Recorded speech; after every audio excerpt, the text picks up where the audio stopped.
The tragic end of Tina Turner, a look at her life and secrets of her death. In the shadows of her illustrious career, where the world sang along to her anthem, Simply the Best, Tina Turner's life echoed a haunting symphony of unfathomable sorrows.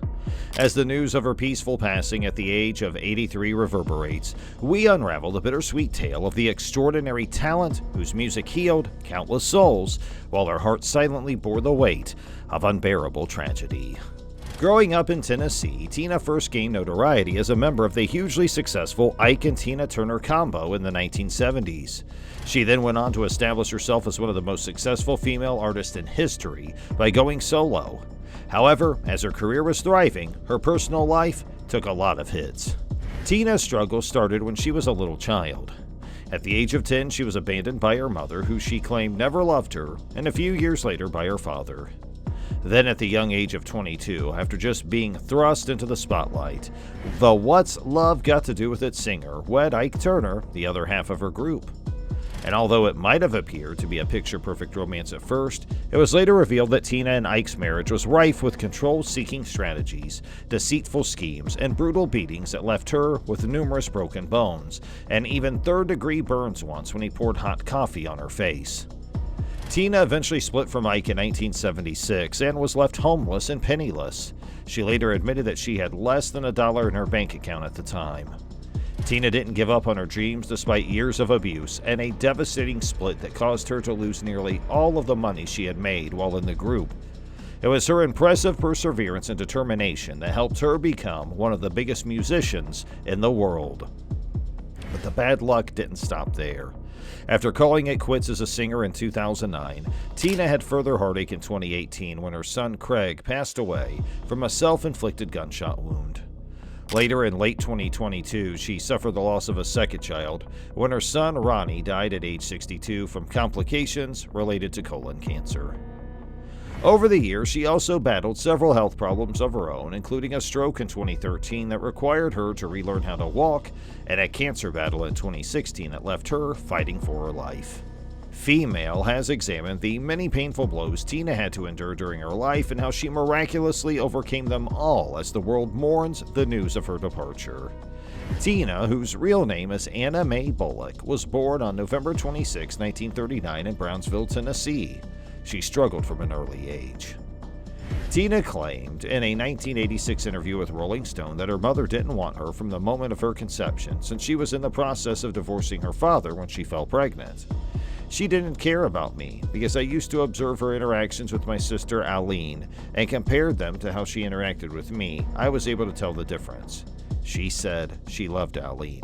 She and her parents worked in a cotton field together during her formative years, but when she was 10 years old, her mother left for St. Louis, leaving her and her siblings behind.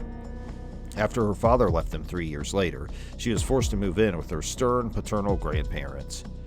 My parents weren't my parents and I wasn't there, so when they departed, it seemed as if they had always been gone to me. At the age of 16, Tina eventually relocated to St. Louis to live with her estranged mother after her grandmother fell ill. She started pursuing a career in music shortly after moving, but according to the celebrity, her mother did not encourage her aspirations because she was jealous. She never had faith in me. She never wanted this child, and when that child became brilliant and creative as an adult, she refused to embrace it because it was something she didn't want, Tina later said on Oprah Winfrey. Tina experienced racism throughout her upbringing. The singer told Rolling Stone she was frequently looked down upon because she is black. Being a minority hurts, she remarked. I'm treated poorly because I'm black. It lasts eons. It's like you're under a curse. Naturally, we're leaving it. It's still there, but we can stand now. At a nightclub where her sister worked in 1957, Tina met Ike, the man who had become her husband, who was a member of a group called the Kings of Rhythm. When Tina began to sing along with him one night as she was watching him perform, Ike was immediately drawn to her wonderful voice. She soon became a member of his band, and when she was 22 years old, the two started dating and became married in 1962. Tina said that Ike brutally abused her during their marriage. She said in her 2018 biography, My Love Story, that he beat her across the skull with a wooden shoe stretcher when she tried to leave him on one occasion and spilled hot coffee on her face, causing third-degree burns. She claimed to Oprah that he was the one who persuaded her to change her name from Anna Mae Bullock to Tina Turner, so he could exert more influence over her. She claims she sustained multiple black eyes, a shattered jaw, and other damaged bones during their relationship. In her autobiography, she also mentioned that he frequently used cocaine before engaging in hard intercourse with her, which she claimed felt more like rape. Tina attempted suicide once because things became so horrible. She said in her biography that she took all 50 of the tablets her doctor prescribed for her at once to take her own life after telling him she was having problems sleeping. When I was at my lowest, I told myself that the only way out was to die, and I did attempt suicide, she admitted. But I emerged from the shadows with the conviction that I was intended to endure. Tina and Ike had Ronnie together. Ike Jr. and Michael, Ike's sons from a previous marriage, were also adopted by her. Tina also had a son named Raymond Craig from a previous relationship with Raymond Hill. In 1976, she finally filed for divorce from the musician, claiming that the split had left her with nothing more than 36 cents in her bank account. She claimed that Ike didn't let her go lightly, and that she had relied on food stamps and the money she earned from occasional small gigs for years. She claimed in her book that he would send his stooges to terrorize her. At one point, they even fired bullets into the lodgings, which made her feel so terrified that she would hide in her closet. She later claimed that it ultimately strengthened her, telling Oprah, "I am strong. I went through a divorce and a breakup with my family, and I never allowed it to depress me." Ike later acknowledged the abuse in an interview with Spin magazine, saying, "I used to get angry sometimes. Absolutely nothing I've ever done has caused me regret. I did strike her, but not much more than the typical man strikes his wife." On December 12, 2007, Ike overdosed on cocaine and passed away. Despite having to essentially start over, Tina didn't give up and kept on writing songs and performing whenever she could. After battling for years to make a breakthrough, she was finally signed to Capitol Records in 1983. That same year, she released a cover of Let's Stay Together by Al Green, which reached its top position of number 26 on the Billboard Hot 100. The release of her album Private Dancer in May 1984 swiftly catapulted her into prominence, and the rest is history. When she first met German music mogul Erwin Bach in 1986, Tina also discovered love along the way. The two were united for 27 years before getting married in July 2013.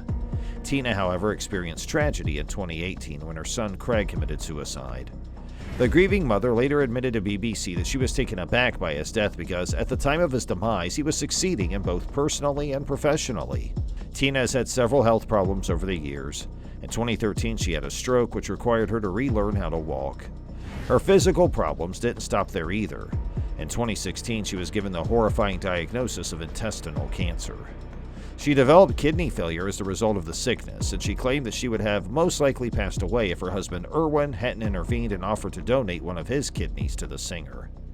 It was a life-or-death situation, she told People. She admitted that even though the transplant was successful, she still experiences long-term side effects from the procedure, such as dizziness, forgetfulness, anxiety, and the occasional bout of insane diarrhea. "I persevere despite going through a miserable marriage that nearly killed me. My medical journey is not over yet." In a 2018 interview, she exclaimed, "But I'm still here. We're still here, closer than we ever imagined." She had a long illness, which she had since passed away, but her publicist withheld further information. Her managers issued a statement that read, "With her, the world loses a music legend and a role model." That's all for today's video, but we'll be right back with more videos soon. Please don't forget to give this one a thumbs up and subscribe to our channel, and thanks for watching.